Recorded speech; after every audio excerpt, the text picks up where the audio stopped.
What up, investors? Ken here from the Dyslexic Investor, and I want to do a quick shout out to a wonderful YouTuber that is fantastic, great videos.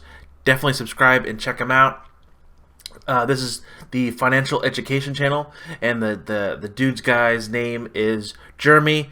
I did a video a couple weeks ago on him buying a pretty substantial position in Uber stock. I did kind of my technical analysis. He's a little more fundamental.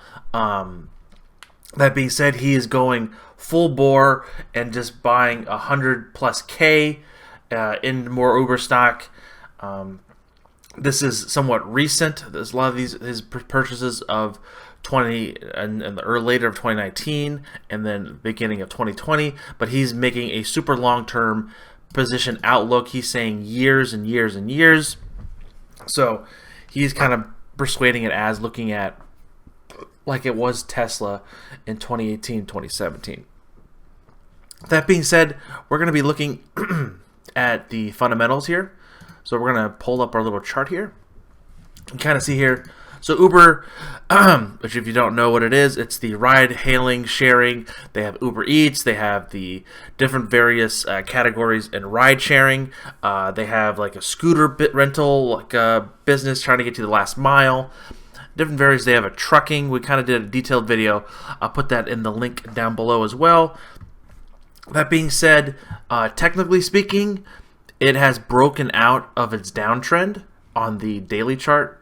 But again, this has only been trading since May of 2019, so there isn't a significant amount of data on this. So technically trading, we did a little trend line here from down here to here. It basically broke it on 12/12, kicking it higher. The 8 crossed over the 21 exponential moving average on the daily chart, signifying and letting us know that a swing or a change has been met. Again, that doesn't make it a completely put everything in there, tell your family and friends and grandma to buy Uber stock, but these are significant changes and breaks. Looked at it here, thought it would just continue to be trading sideways and potentially go back down to test the 25s and even lower probably. That was my thesis. I was wrong. It kind of came back, closed above the 21, never closed below it. So that is key. Never closed below the 21 since it's crossed here, and it's kind of been off to the races. So again, this kind of plays into the tax loss harvesting play as well. So at the end of the year, a lot of people will get out of the shares that they lost money in and take that loss onto buying it 30 days later, or taking that off their total income of, like, I think you can do the $3,500 at most. So that being said, with all the lockups, all the changes, the CEO's former founder selling all his shares into the end of 2019, it was like a couple billion. That being said, like, this is a great little move higher here. Like, we're talking a move just from, if you bought in just like this, let's call it right here. Do it from here to here, we're looking at a nice 20% gain. So you had $1,000 on that, you made $200, like, and literally in about 2.5-3 weeks, you made 20%.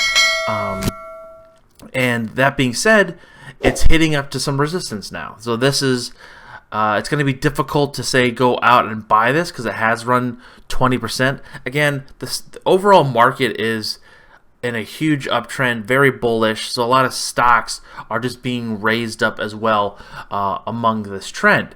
I wanted to go to this here. This is the RSI down here on the second from the bottom. You see that the Chaikin money flow was basically meaning a lot of institutional, a lot of bigger investors, and like a momentum indicator is basically at an all-time high. You have also the RSI nearing the very top of the bar, which if you are in this right now, I would not be wanting to touch it I would want it to come back a little bit to potentially buy some around like the 31 or 30 level. Because if you're looking for a long-term play, this is what I would be considering. And if you're just totally gun-ho and think this is going to be going to the moon, you can just do whatever the hell you want. The chart here, kind of the same indicators. You want to look at the deviation here. I honestly live and breathe on this. Usually if a stock pokes out of the third deviation here, it usually comes back to maybe the purple one, the second, or even the green one, which is the first deviation. Again, Tesla. Uber hasn't been trading this a lot, but you can kind of see this here on the downturn. So you can kind of see here, in the summertime, it came crashing down due to earnings because everyone say they're losing a shit ton of money. It comes out of the third deviation, comes back up. Comes out to the third deviation, comes really, really far out, and it comes back to the purple. And then continue to kind of trade with the purple, breaking out here a little bit, hitting the third deviation, coming back to the green, and you kind of see like this is like how the momentum trades. So after its last quarter, with how much money they've lost and how Uber Eats is costing them all this money, a lot of people were just like, we're getting the hell out of here. And it broke through the 3 deviation. Things kind of traded sideways, got to the purple, kind of rallied from there, and just kind of been trading above where we like to get into. That being said, I can't be 100% bullish on this because it needs to kind of prove itself in its next quarter. We're kind of seeing here a potential double top here. So I'm going to put an alert here at or above this. If it breaks out this and it continues going great, a new earnings comes out and a lot more volume kicks in. Because if you look on the volume indicators here, oh, wrong button. Wrong. Come on, man. Where's the... There it is. My volume indicator. There's not that much volume coming into this. Like, you can see here there's a lot of volume here on the 20th because that was due to the former founder selling a smoking ton load of shares that day. And it has been somewhat stagnant. So any day basically over the average, it has been a pretty fairly big uptick.